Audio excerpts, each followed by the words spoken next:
Hello everyone, good morning, Radhe Radhe. तो इस video में हम लोग सीखने वाले हैं कि असल में इम्बैलेंस क्या होता है। मार्केट के अंदर अगर आप देखोगे तो बहुत सारे लोग फेयर वैल्यू गैप को यूज करते हुए आपको दिखाई देंगे, इम्बैलेंस को यूज करते हुए दिखाई देंगे। असल में हम समझते हैं होता क्या है। देखिए, जब कभी भी मार्केट अपने आप को इम्बैलेंस क्या होता है, मीन्स प्राइस अपने आप को एक बैलेंस स्टेट में लेके चल रही थी और अचानक से एक सडन बाइंग या सडन सेलिंग आई। आफ्टर डेट क्या हुआ, मार्केट वहाँ से स्पाइक कर गई। तो ऑब्वियस सी बात है ना, एक सडन बाइंग जो मार्केट को स्पाइक कर सकती है वो कौन ला सकता है? Big players like institutions and banks, right. अगर आप यहाँ पे देखोगे तो ये जो आपको चार्ट पे दिख रहा होगा, इतनी बड़ी बाइंग में ये बीच का एरिया एक इम्बैलेंस है। मैं अभी समझाता हूँ कैसे। देखिए, इम्बैलेंस को मार्क करने का तरीका सिंपल है। बाय साइड के लिए क्या होगा, जैसे ये मान लीजिए ये एक फर्स्ट कैंडल है, ये एक सेकंड कैंडल, ये एक थर्ड कैंडल। आपको फर्स्ट कैंडल का हाई और थर्ड कैंडल का लो मार्क करना है, राइट। जो इसमें सेकंड कैंडल होगा ये हमेशा इसका कलर ग्रीन होगा, और जो फर्स्ट और थर्ड कैंडल होगा वो किसी भी कलर का हो, कोई फ़र्क नहीं पड़ता। सेम सेल साइड के लिए जो इम्बैलेंस होगा वो क्या होगा, इसमें हम फर्स्ट कैंडल का बिल्कुल क्या करेंगे, लो लेंगे, और थर्ड कैंडल का हाई लेंगे, बिल्कुल इसका अपोजिट। इसमें हम क्या कर रहे थे, फर्स्ट कैंडल का हाई और थर्ड का लो ले रहे थे। इसमें हम फर्स्ट का लो लेंगे और थर्ड का हाई लेंगे। ओके, तो इम्बैलेंस क्या है, और बीच वाला कैंडल बाय साइड के लिए हमेशा ग्रीन होगा और सेल साइड के लिए हमेशा रेड होगा। इम्बैलेंस को हमेशा क्लियर ट्रेंड में ही देखते हैं गाइड, साइडवेज मार्केट में नहीं देखते हैं। अब आगे समझते हैं। ओके, तो चार्ट पे आगे हम लोग, तो सेल साइड के लिए इम्बैलेंस और बाय साइड के लिए पहले इम्बैलेंस पहचानते क्या होता था। अगर मैं यहाँ पे बाइंग का इम्बैलेंस देखूँ तो ये फर्स्ट कैंडल का हाई, थर्ड कैंडल का लो, इसे मैं एक इम्बैलेंस मार्क कर सकता हूँ गाइज। परफेक्ट। वापस से ये देखिए, क्या मैं इसे भी एक इम्बैलेंस मार्क कर सकता हूँ? बिल्कुल कर सकता हूँ। अगेन, क्या मैं इसे भी एक इम्बैलेंस मार्क कर सकता हूँ? बिल्कुल कर सकता हूँ। फर्स्ट कैंडल का हाई, थर्ड कैंडल का लो मिला के हम इम्बैलेंस बना रहे हैं, क्या हम इसे भी एक इम्बैलेंस बना मार्क कर सकते हैं? बिल्कुल कर सकते हैं। तो इस तरीके से हमने इम्बैलेंस को मार्क करना सीखा। अब समझते हैं क्या होता है असल में। मान के चलिए मार्केट इस तरीके से चल रही थी, ब्रेक ऑफ स्ट्रक्चर करते हुए, राइट। ये क्या था गाइज, ये मेरा रिसेंट का ब्रेक ऑफ स्ट्रक्चर था। अब वापस से क्या होता है, इस ब्रेक ऑफ स्ट्रक्चर के बाद में यहाँ कोई इम्बैलेंस जनरेट होता है, राइट। मान के चलिए ये यहाँ पे कोई इम्बैलेंस है। हम means first second and third candle का यही जो हाई एंड लो मिला करके मैं इनफैक्ट कैंडल बना देता हूँ आपके लिए। मान के चलिए यहाँ एक कैंडल है लाइक दिस, ठीक है। एंड देन यहाँ पे भी एक कैंडल है लाइक दिस, एंड देन यहाँ भी एक कैंडल है, ठीक है। तो क्या कैसे इम्बैलेंस मार्क करते हैं गाइज, फर्स्ट कैंडल का हम हाई लेते हैं और थर्ड कैंडल का हम लो लेते हैं। परफेक्ट, ठीक है, लाइक दिस। तो ये जो एरिया है हमारा, ये क्या है अभी के लिए, this is just an imbalance, ठीक है। और इम्बैलेंस भी एक तरीके का पॉइंट ऑफ इंटरेस्ट होता है, ठीक है। तो अब अगर आप ध्यान से देखिएगा तो क्या हुआ है, मार्केट ने इम्बैलेंस बनाते हुए ऊपर जाके क्या कर दिया, ब्रेक ऑफ स्ट्रक्चर। जिस वक्त इम्बैलेंस ऊपर जाके ब्रेक ऑफ स्ट्रक्चर कर देता है, ये कंफर्म हो जाता है ये जो इम्बैलेंस बना था ये किसी बड़े आदमी के ऑर्डर की वजह से बना है, इंस्टीट्यूशंस और बैंक की वजह से, राइट। तो हम क्या करते हैं, हम उस इम्बैलेंस को अब कन्वर्ट करते हैं एफ में, जो कि ऑटोमेटिकली हो जाता है, और हम उसे एफ का नाम देते हैं। और नेक्स्ट टाइम जब मार्केट उस एफ पे रिटर्न होती है तो हम लोग उस एफ से बाइंग का ट्रेड इनिशिएट करते हैं। ये जो बीच वाला कैंडल था एफ का सेकंड ग्रीन वाला, इसके नीचे स्टॉप लॉस होता है, और जो हाई होता है हमारा, जहाँ से गिर के वो एफ पे आई, वो हमारा टारगेट होता है, ठीक है। बाय साइड के लिए भी ऐसे करते हैं, सेल साइड के लिए भी ऐसे ही करते हैं। चलिए कुछ एग्जांपल्स देख लेते हैं। यहाँ तक उसने अपने आप को उठाया, राइट। तो अब अगली बार ब्रेक ऑफ स्ट्रक्चर कब होगा गाइस, जब मार्केट इसके ऊपर बॉडी क्लोज करे। परफेक्ट, तो मार्केट ने बॉडी क्लोज कर दी इसके ऊपर। ओके, अब ये जो आप देखोगे इसके नीचे प्रेजेंट क्या है, एक फेयर वैल्यू गैप, जो कि क्या है, डिस्काउंट में। हम जब भी खरीदते हैं हमेशा डिस्काउंट में खरीदते हैं और बेचते हैं महंगे में। ये क्या हो गया गाइस, ये मेरा फेयर वैल्यू गैप है। पहले इम्बैलेंस था, बाद में जैसे ही ब्रेक ऑफ स्ट्रक्चर हुआ कंफर्म हो गया कि ये एक फेयर वैल्यू गैप है। मीन्स अब मैं कुछ भी नहीं करूँगा, इसे मार्क करके रख दूंगा, और नेक्स्ट टाइम जैसे ही मार्केट इसे टैप करेगी मैं अपना ट्रेड लगा लूँगा। टारगेट कहाँ तक का लूँगा गाइस, ये अगला जो ब्रेक ऑफ स्ट्रक्चर है यहाँ तक का, like this. Same sell side के लिए कैसे होगा गाइस, जैसे मान के चलिए मार्केट अपने आप को यहाँ से गिराई, राइट। तो ये क्या था, ये एक लो था और दोबारा उसने अपने आप को गिराया इस तरीके से। तो ये क्या हो गया गाइस, ये मेरा ब्रेक ऑफ स्ट्रक्चर हो गया। और ब्रेक ऑफ स्ट्रक्चर होते ही हम क्या करेंगे, first second and third candle के हाई लो को मार्क किया हमने और एक्सटेंड कर दिया। ये क्या हो गया गाइस, ये मेरा एफ हो गया फेयर वैल्यू गैप। तो नेक्स्ट टाइम जैसे ही मार्केट एफ में आई, हम यहाँ से टैप करते एंट्री बना सकते थे टारगेट के लिए लो तक का, ठीक है।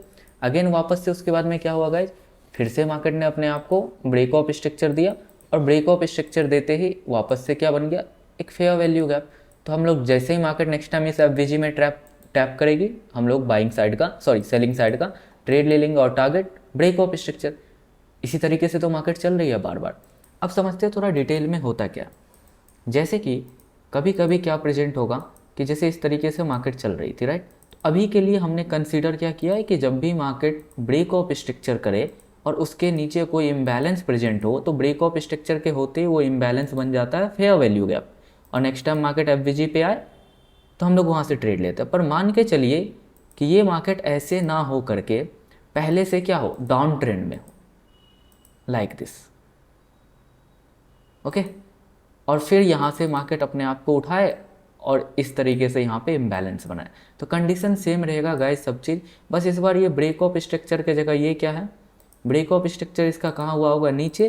तो ये इसका क्या बन जाएगा, लोअर हाई, और लोअर हाई के बाद में जैसे ही मार्केट लोअर हाई के ऊपर बॉडी क्लोज करेगी, ये क्या बन जाएगा, change of character, right. This is what, this is the CHOCH।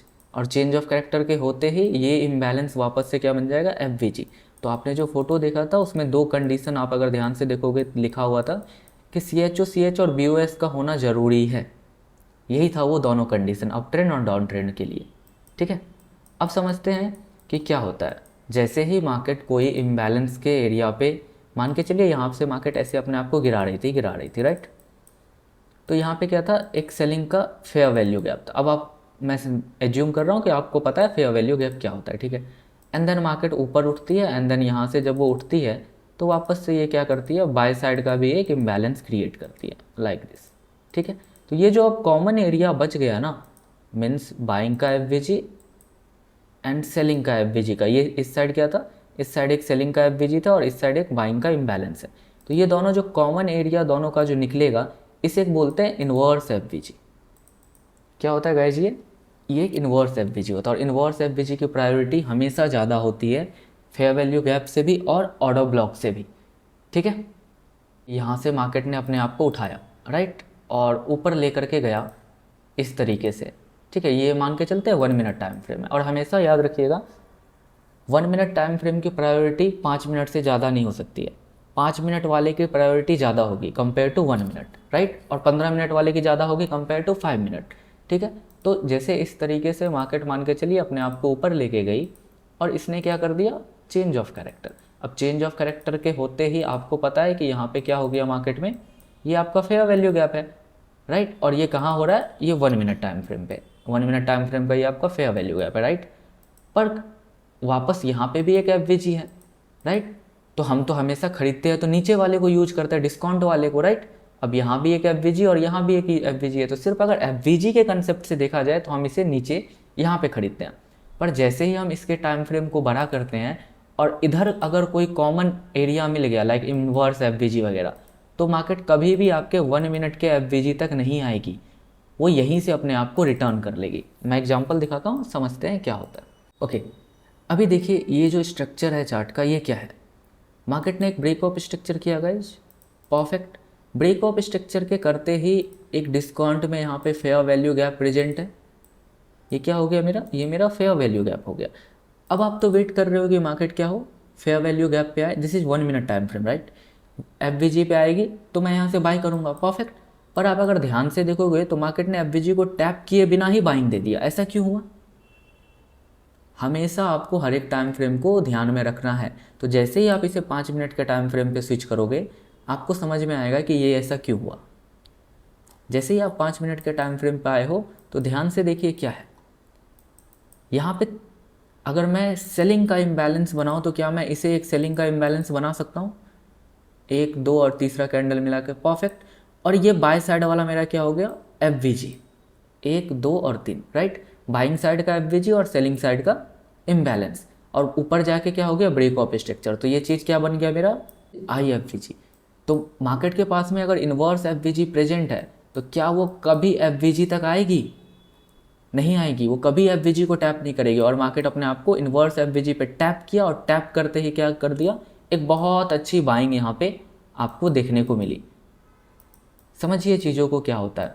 अगर मार्केट इस तरीके से चल रही है राइट, और यहाँ पे कोई 1 मिनट टाइम फ्रेम का एफ प्रेजेंट है लाइक दिस, ठीक है, पर उसके ऊपर कोई 5 मिनट टाइम फ्रेम का इन्वर्स एफ अगर बन जाता है तो मार्केट 1 मिनट के एफ पे कभी नहीं आएगी, 5 मिनट वाले को वो प्रायोरिटी देगी और वहीं से उठ जाएगी। सेम वे में अगर यहाँ पे कोई 5 मिनट टाइम फ्रेम का एफ प्रेजेंट है राइट, और वापस से इसके ऊपर में कोई 15 मिनट टाइम फ्रेम का इन्वर्स एफ प्रेजेंट है, तो मार्केट क्या करेगी, इन्वर्स एफ को हमेशा प्रायोरिटी देगी और उठ जाएगी। ऐसे कंडीशंस में फिबोनाची के प्रीमियम एंड डिस्काउंट्स वर्क नहीं करते हैं। ओके, तो इस तरीके से आपको चीज़ों को मल्टीपल टाइम फ्रेम के साथ में अलाइन करके समझना पड़ेगा। इस वजह से मार्केट में गोल्ड में अभी ये लाइव चल रहा है, इतनी अच्छी बाइंग आई थी। मिलते हैं गाइस एक और वीडियो में नेक्स्ट कंसेप्ट के साथ में। इसमें बस मुझे आपको ये समझाना था कि आपके मार्क किए हुए एफ कभी कभी वर्क क्यों नहीं करते। हमेशा याद रखिएगा, इन्वर्स एफ की प्रायोरिटी सबसे ज़्यादा होती है, ऑर्डर ब्लॉक से भी एफ से भी, और इसको यूज करना है टाइम फ्रेम को रिलेट करके। ठीक है, thank you everyone, Radhe Radhe.